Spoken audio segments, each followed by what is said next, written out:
पुढच्या घडामोडीकडे तेलंगणात महात्मा फुले यांच्या पुतळ्याची विटंबना झाली। छगन भुजबळ यांनी केंद्रीय गृहमंत्री अमित शहा यांना याबाबत पत्र पाठवलंय।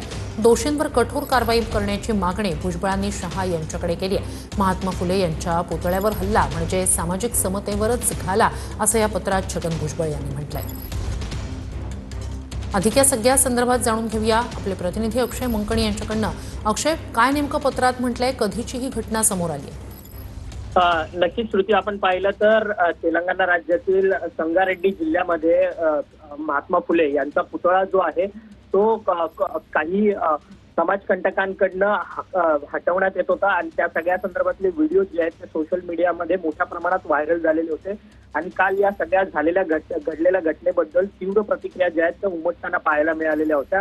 आता या सगळ्या संदर्भातच केंद्रीय गृहमंत्र्यांनी जातीने लक्ष द्यावं अशा पद्धतीचं पत्र जे आहे ते राज्याचे मंत्री छगन भुजबळ यांनी केंद्रीय गृहमंत्री अमित शहा यांना लिहिलेलं आहे। आणि महात्मा ज्योतिबा फुले यांच्या पुतळ्यावरती हल्ला नाही तर हा त्यांच्या संपूर्ण विचारांवरती हल्ला आहे। त्यामुळे या सगळ्या संदर्भात तातडीनं कारवाई जी आहे ती करण्यात यावी अशा पद्धतीची मागणी जी आहे ती मंत्री छगन भुजबळ यांच्याकडनं या पत्राद्वारे करण्यात आलेली असल्याचं आपल्याला पाहायला मिळतंय। नक्कीच महत्त्वाची घडामोड तेलंगणामध्ये महात्मा फुले यांच्या पुतळ्याची विटंबना झाल्यासंदर्भात छगन भुजबळ यांनी केंद्रीय गृहमंत्री अमित शहा यांना पत्र पाठवलंय।